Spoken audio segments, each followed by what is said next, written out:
Assalamualaikum warahmatullahi wabarakatuh. Waalaikumsalam. Alhamdulillah wa syukurillah lah wa pemirsa yang dirahmati Allah, perkenalkan nama saya Agustinus Sri Urip Pragiwibowo. Suaranya boleh agak keras, Pak. Saingan sama sebelah sama saya. Ya. Perkenalkan, nama saya Agustinus Sri Urip Pragiwibowo, dilahirkan dari keluarga pimpinan gereja di Bandung.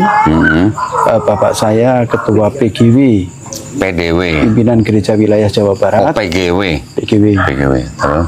Kemudian ibu saya juga aktivis, orang guru, juga dosen. Nah, alhamdulillah saya sejak kecil memang sudah diasuh di lingkungan gereja. Kami 5 bersaudara, dari kakak saya yang pertama militer, yang kedua dokter, yang ketiga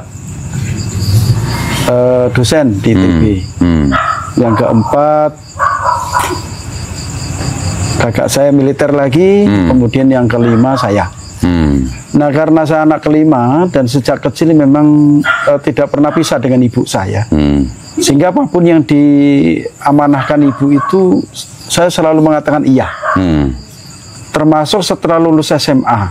Setelah lulus SMA, ibu saya mengatakan, kakak-kakakmu nggak ada yang mau meneruskan perjuangan bapak. Sekarang bagaimana kamu gitu? Sehingga saya mengatakan iya. Walaupun dalam hati sebenarnya menolak. Saya sempat kuliah di Sumatera Selatan, di Palembang, untuk menghindar sebenarnya. Jadi saya kuliah double di Bandung sama di Palembang. Nah, setelah selesai S1 di Institut Injil Indonesia Bandung, kemudian ngambil S2 di STTAAP, Sekolah Tinggi Teologi Asia Pasifik, Bandung. Juga kalau orang Bandung mesti kenal itu, Pinus Teduh. Nah, disitulah kampus kami. Nah, setelah selesai, kemudian ibu menyarankan untuk kami mengikuti aplikasi, aplikasi penggembalaan. Itu kalau dilakukan di dalam negeri, itu banyak sekali persyaratan dan mungkin 1-2 tahun tidak akan selesai. Harus ke gereja sana, mengikuti pelayanan aturan gereja A, B, C, D itu. Ya, istilahnya itu kalau di dalam Islam dai hijrah lah, mungkin seperti itu, ya. Tapi pindah-pindah dari gereja A, gereja B, dan tidak boleh satu kota. Sehingga ada aturan kalau ke luar negeri cukup punya lisensi. Punya lisensi artinya kalau punya kayak sertifikat lah gitu. Itu sudah dianggap bisa mewakili. Sehingga pada waktu itu tahun 87-88 saya berangkat dari Indonesia pertama ke Jerman. Jerman, Pak? Jajar Kauman, Pak, bukan? Di Stuttgart. Oh, Stuttgart. Jerman beneran berarti kalau gitu ya. Di Stuttgart. Terus? Di sana kami bersama dengan di Epstein. Ada program Missionary Training Center.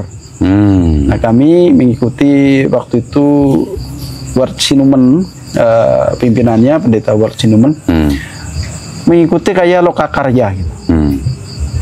2 minggu di sana, kemudian pindah ke New Zealand. Oh, New Zealand. Karena itu apa namanya, lembaga-lembaga dakwah yang sangat dominan pada waktu itu, tahun 80-an itu. Dari New Zealand kami pindah ke Korea Selatan, di Jongji.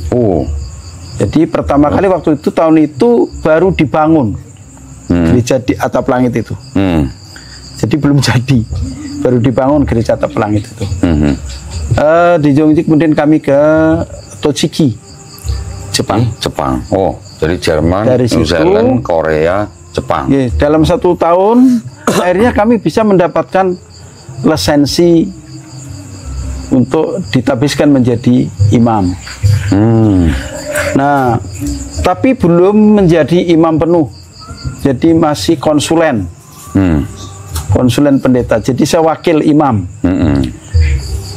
Kalau mau jadi wakil imam, saran ibu saya harus nikah. Karena untuk mengurangi fitnah. Nah, ini bedanya Katolik dengan Protestan. Kalau Katolik imam tidak boleh nikah, kalau kawinnya tidak pernah cerita sama kita. Tapi kalau Protestan di gereja kami ya harus nikah dulu karena untuk mengurangi fitnah. Nah, kebetulan ibu saya punya kenalan seorang guru juga, teman ibu saya. Nah, waktu itu bukan dijodohin, dipertemukan, kemudian kami nikah. Nah, jam 9 pagi nikah, jam 3 sore istri saya harus berangkat ke Manila. Karena masih ada kegiatan di sana. Hingga kami pisah. Nah, karena istri saya ke Manila, saya berangkat ke Stuttgart. Ke Jerman lagi? Untuk mengambil sertifikat. Tuh. Nah, istri saya pulang 3 bulan dari sana, baru ditabiskan menjadi gembala sidang di GPPII. GPP. Kalasan. Gereja apa tuh Pak? Gereja Presbyterian Pembaharuan Injili Indonesia. Pembaharuan Injili. Jadi itu aliran Metodis. Ya. Di Yogyakarta. Dari Yogyakarta ternyata ada beberapa hal yang memang saya belum tahu. Ya. Apa peta dakwah. Mungkin kalau sudah kenal Mas Markus enak saya. Tapi karena enggak belum. Jadi saya itu justru malah datangnya ke Pak Bupati waktu itu. Pak Bupati Gunung Kidul. Kemudian Kakan Sospol, kebetulan Kakan Sospolnya adalah non Muslim. Saya datangi ke sana, saya minta tolong wilayah yang paling aman di sini mana? Untuk penginjilan. Tapi saya nggak ngomong untuk penginjilan, untuk kita untuk berbagi kabar kasih lah, gitu. Berbagi kasih gitu. Iya. Mas, ini daerah Panggang. Gitu, ya. Akhirnya kami ke sana. Di sana saya membuka program income generating project. Jadi program penambahan ekonomi masyarakat. Diterima baik oleh Pak Lurahnya, kebetulan non Muslim. Pak Camatnya non Muslim. Terus Kapolseknya waktu itu juga non Muslim. Saya didukung penuh oleh beliau-beliau. Dan Demnya juga walaupun bukan non Muslim, takut sama kakak saya yang Markus. Jadi dukung saya. Nah, setelah berjalan kurang lebih 3 tahun, ya tahun 89 saya masuk sampai tahun 91, sudah ada kader, apa istilahnya itu, calon-calon anak Tuhan ini. Calon-calon anak Tuhan. Potensial gitu. Potensial. Ya. Potensial. Sudah ada lebih dari 300 orang dari penjaringan sekian ratus orang yang sudah oke itu sekitar 300 orang. Nah, tahun 93 ini mulai malapetaka. Apa tuh Pak? Bagi kami. Masuknya Kiai Haji Jalal Muhsin dengan kod dakwah pedesaan. Nah, ini. Jadi ini menurut pendapat saya ini luar biasa. Iki kok iso begini, ini gimana? Dan itu tidak kami ketahui. Jadi pada waktu itu tim yang ada di bawah itu mengatakan pada saya, Mas, dakwah kita diganggu. Saya tanya Pak Lurah. Pak Lurahnya waktu itu dukung kita karena mereka memang non Muslim. Tapi Pak Careknya ini anti sebenarnya, mau muka di malis di depan aja. Pak Yusuf Sumaryono almarhum. Itu manisnya bukan main di depan saya, tapi di belakangnya itu dia ngorek-ngorek orang itu. Nah, ini pengkhianat Pak Cari. Nah, setelah itu kurang lebih kita akan mau ada baptisan massal karena gereja di Giri Sekar itu udah jadi. Jadi kita mau akan ada baptisan massal itu 300 orang pada waktu itu. Terakhir pertemuan tinggal 15 orang. Wah, padahal dari mana? Tahu-tahu saya terima surat dari Pak Jalal Muhsin Tulisannya itu tulisan tangan kepada yang terhormat Pendeta Agustinus. Itu. Mohon maaf Mas Pendeta, terima kasih atas pembinaan ekonominya terhadap warga saya, tapi sholatnya tak bina dewe. Oke. Loh, iki piye iki? Lahir cetha iki. Nah, karena ada surat itu, akhirnya saya ketemu. Saya ingin ketemu. Tolong saya pertemukan dengan penulis surat ini. Saya kira seumuran saya itulah, seumuran saya tak ajak gelut. Cuma udah sepuh, pensiunan kepala sekolah Muhammadiyah, Noto Prajan. Lah, piye aku kalau piye sepuh. Nah, bapak saya ngajari itu harus hormat pada yang sepuh. Nah, itu nantang dia. Lah, iki mau bos kurang ajar, nantang nih. Gini aja Mas Pendeta, kita dialog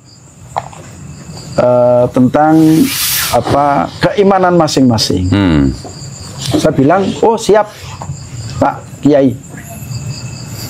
3 bulan sebelum saya dialog dengan Pak Jalal, saya tuh dialog dengan seorang ahli Quran, betul-betul ahli, luar biasa.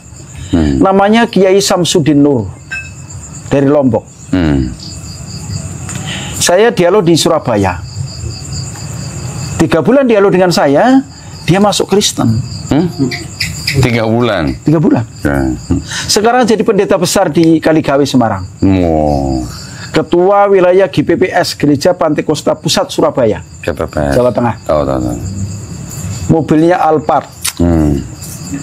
Kurang lebih 6 bulan yang lalu saya ketemu, saya pakai kijang merah. Tahun 90-an, dia pakai Alphard. Dia menghina saya. Loh, Pak Kiai, mobilnya mana? Padahal tahu itu kita sama-sama ngisi bensin. Saya bilang itu, maaf sekali Pak Pendeta, itu tidak dibawa ke neraka nanti. Tinggalkan saja. Besok kita diskusi Pak Pendeta. Oh iya. Kalau itu sih nggak begitu menyakitkan. Pikir saya biasa. Di Malioboro, saya naik motor, boncengan sama anak saya. Anak saya kan kecil waktu itu masih TK lah. Ibu-ibu yang dulu hidupnya saya yang nyantuni, anaknya sekolah saya yang bayarin, ketemu Pak Kiai. Saya kira setelah jadi Kiai kendaraannya roda 10, gitu. Tahunya roda 2 juga. Maksudnya. Wah, ini nek orang ibu-ibu tak keplak ya. Tapi saya bersyukur pada Allah. Ternyata dari omongan-omongan mereka itu menjadi doa positif untuk saya. Nah, saya jadi hamba Tuhan, gembala sidang itu efektif 7 tahun. Nah, dari bukan kristenisasi itu salah. Bukan. Menyampaikan kebenaran. Bedanya karena di dalam gereja itu ada 3 tugas panggilan gereja. Ya. Berbakti, bersaksi, dan melayani. Aku bersaksi kepada orang-orang, mereka tertarik. Nah, dari ketertarikan mereka itu, untuk Jateng DIY itu sekitar 1000 orang lah. 1000 orang? Ya, masuk Kristen? Masuk Kristen. Waduh. Dan itu dibuktikan, bukan hoax. Silakan penjenengan ke Giri Sekar, tanya sama Pak Kasimin. Ini masih hidup orangnya. Dia dulu saksi mata, dan dia itu yang dulu waktu itu mau saya sekolahkan di Purwokerto supaya tidak menghalangi dakwah saya, tidak mampu. Dan sekarang jadi sahabat saya. Ada Pak Warno juga, ada beberapa teman yang ada di Gunung Kidul dan di Wonogiri, karena kami memang arahnya ke sana, Cilacap dan Purwokerto. Nah, setelah dialog dengan Pak Jalal itu, sebenarnya saya nggak kalah sama Pak Jalal, tapi karena saya menghormati beliau lebih sepuh. Yang menulis surat itu, Pak ya? Iya. Oke. Nah, setelah tak pikir-pikir, apa yang disampaikan Pak Jalal itu benar. Karena sebenarnya itu adalah tesis saya. Oke. Tesis saya yang saya tulis, saya kasih judul Muhammad dalam Taurat dan Injil. Tesis itu sudah saya bawa ke banyak pembimbing, tidak disetujui, suruh ganti judul. Ganti judul baik. soalnya nggak bakalan lulus. Dan akhirnya tesis itu saya amankan, kemudian saya ganti judul tesis, sekarang jadi buku. Namanya Muhammad dalam Taurat dan Injil. Sudah beredar. Kurang lebih 50 ribu eksemplar sudah terjual. Tapi oleh Gramedia, di Gramedia nggak ada, mesti harus inden gitu, nggak tahu kemana. Loh, mohon maaf Pak, Bapak nulis buku itu ketika Bapak masih Kristen? Iya, karena itu tesis. Menulis Muhammad dalam Taurat dan Injil. Iya. Yang mana kesimpulannya? Kesimpulannya ditolak. Ditolak. Iya. Oke. Jadi tidak ada Muhammad di dalam Taurat dan Injil gitu. Ditolak, ya nggak ada karena ditolak. Akhirnya saya buat buku itu setelah saya masuk Islam. Karena tesis itu ditolak, sehingga saya ganti judul supaya dapat itu. Nah, disertasi saya pun sebenarnya judulnya adalah Kiai Sadrak dan perkembangan Purworejo. Karena saya lahir di Purworejo. Saya tahu ceritanya Kiai Sadrak, bagaimana beliau mengembangkan Kristen di sana. Itu pun ditolak karena banyak sekali Kiai Sadrak itu menukil tentang Bagelen. Ya, perkembangan Muslim di Purworejo itu kan berawal dari Bagelen sebenarnya. Kemudian Pangeran Diponegoro masuk ke sana, ditolak juga. Nah, terus aku waktu itu karena mungkin ya orang Jerman nggak tahu itu sejarahnya, sehingga ditolak, ya wajar lah. Dia bilang yang umum aja, yang nasional gitu. Yang nasional ki opo yo. Karena nggak begitu paham, saya cari lagi judul yang lain yang alhamdulillah bisa diterima. Disertasi saya diterima, ujiannya sudah selesai, tapi ijazahnya tidak diterbitkan. Kenapa? Karena saya dianggap sebagai pengkhianat gereja. Kok nggak diterbitkan? Ya karena saya waktu itu sekolah di sana dibiayai oleh mereka.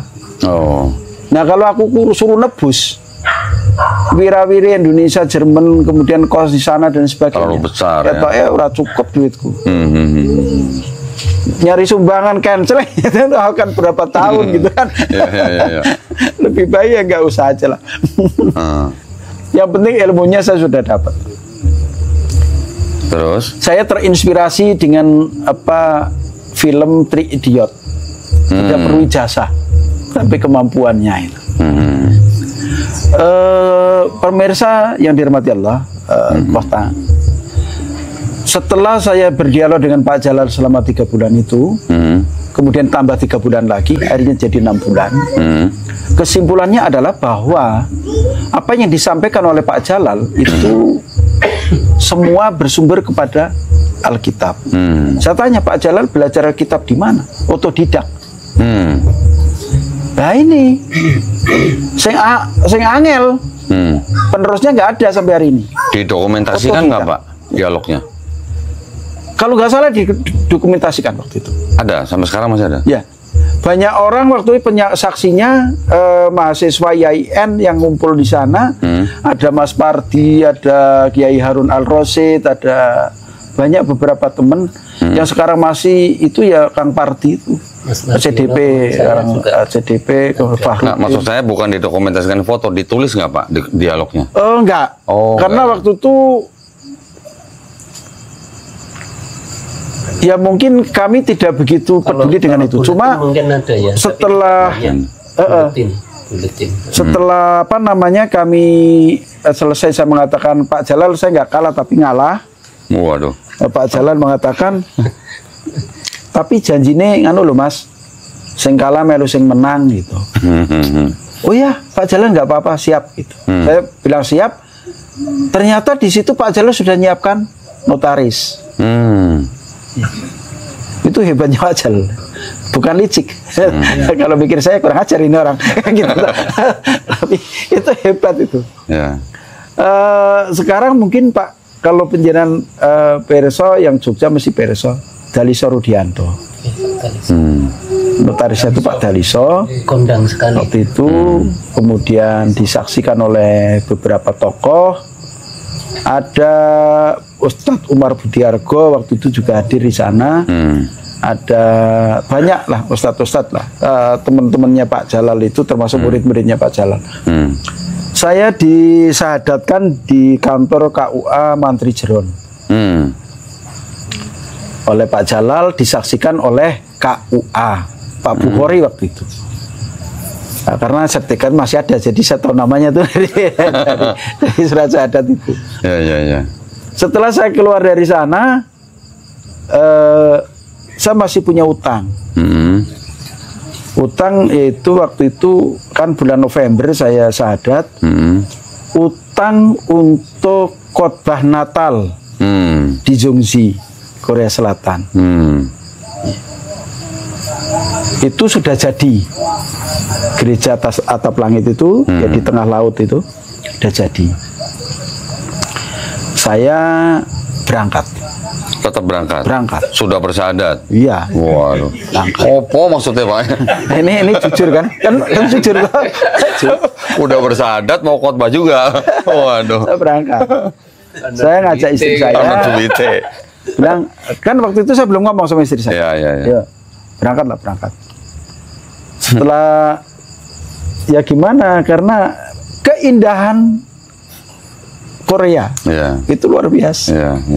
Apalagi jamaahnya jarang pakai kotak-kotak gitu. Bening-bening itu Pak ya. Luar biasa lah. Atau langit malam-malam begini kan luar biasa. Saya masih berangkat. Artinya saya tidak mau menyakiti orang tua saya seketika.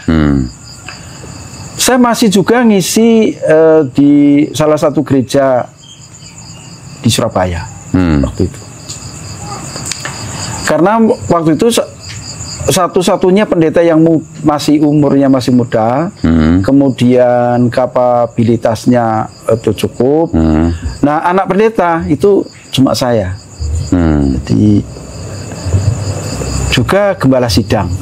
Nah, kalau gembala sidang itu kan memang didukung oleh teman-temannya itu karena tahu pertama mereka butuh uang. Gembala sidang itu butuh uang untuk menghidupi jamaahnya. Tidak hidup dari jamaah. Yang kedua kalinya mereka butuh uang untuk dakwah. Yang ketiga mereka butuh uang untuk performan itu. Nah, pendeta kembang kempis di mata jamaah gimana? Pendeta pileran gitu. Orang payu. Pileran. Dari situ makanya saya termasuk paling laris. Paling laris. Itu tidak seperti kita kalau turun dari mimbar kemudian dapat amplop, nggak seperti itu gereja. Jadi gereja itu terkoordinir dengan baik. Misalnya organisasi gereja A, Pantai Kosta mengundang saya berapa kali itu. Kemudian 1 bulan ini berapa kali, gereja ini berapa kali dan sebagainya. Organisasi gereja itu yang mentransfer rekening masing-masing. Jadi tidak seakan-akan kita itu ngamen. Ya. Rapinya organisasi gereja itu seperti itu. Jadi menghargai. Saya pulang diantar jemput ya biasa saja, matur nuwun nggih. Oleh-oleh biasa lah, misalnya dikasih oleh-oleh itu. Tapi untuk amplop tidak. Untuk menjaga marwah sebenarnya. Tidak butuh amplop Pak ya. Yang penting transfer gitu ya. Hari kaya gue pada baik. Tapi kan beda marwahnya. Karena itu maka perkembangan dakwah saya itu yang termasuk paling bagus pada waktu itu. Sehingga sempat saya mendapatkan bintang madya prestasi dari lembaga penginjil suara nubuatan. Jadi dan itu disertai dengan 1 unit kendaraan mobil yang cukup representatif pada tahun itu. Boleh tahu Pak mobil apa? Ya.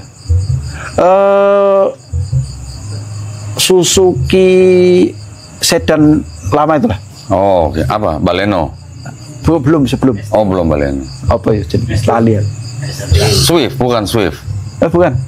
Yang agak seperti Baleno tapi bukan beli. Ya, Estim itu. Estim. Estim. Oh, oke. Saya baru saja dibelikan mobil oleh kakak saya itu Jimmy. Tapi karena dikasih oleh orang oleh gereja itu ya saya pakai itu. Dan banyak hadiah yang saya terima. Nah tiba-tiba saya masuk Islam. Setelah saya itu merasa berdosa gitu karena sudah masuk Islam tapi bisa khotbah itu. Dan pada waktu itu saya pernah dimarahi oleh Pak Sopo koncomu Lasiman. Koncomu.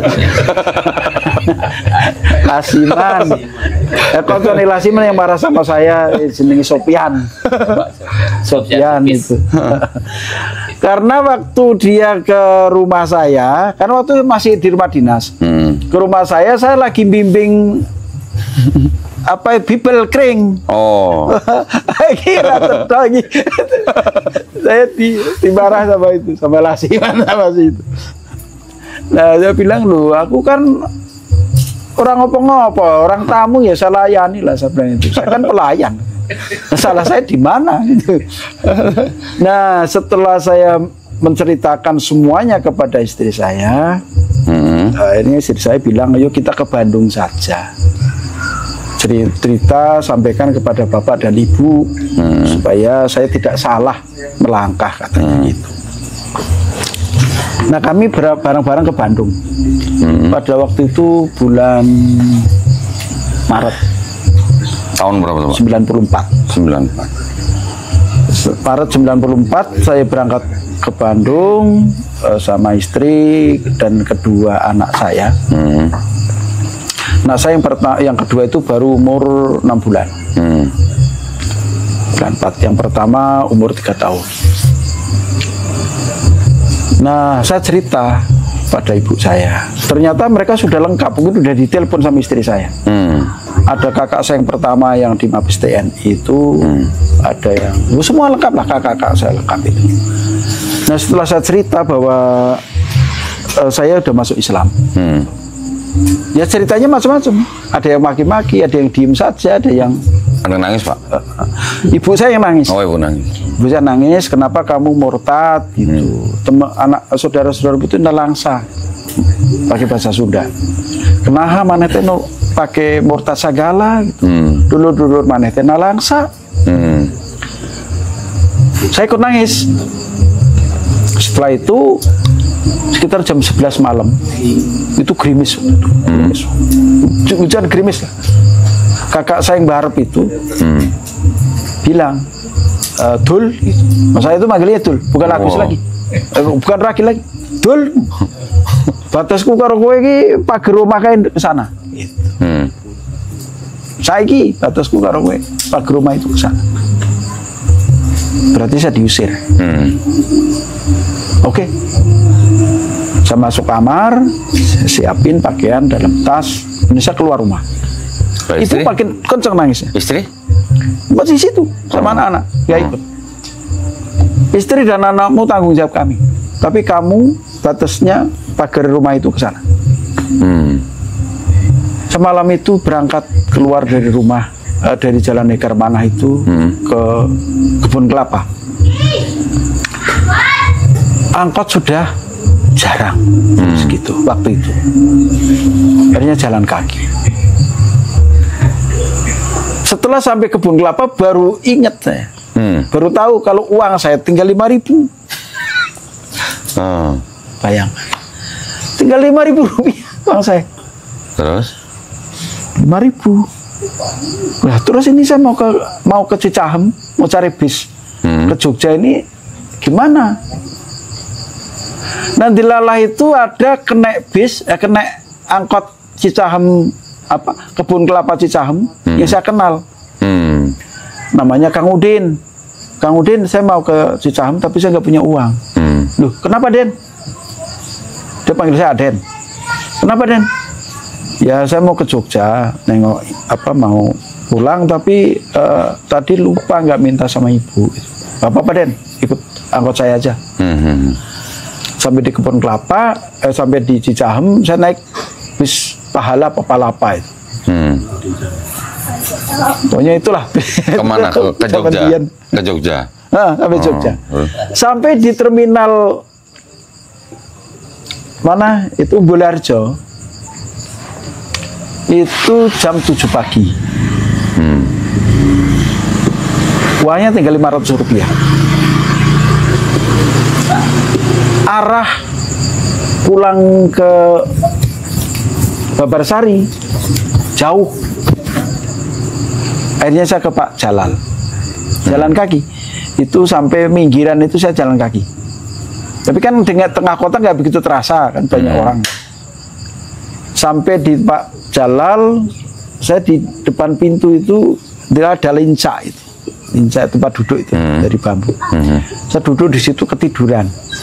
Pak Jalal pulang. Duh, kok ono tamu ora dilebokke itu. Saya belum assalamualaikum.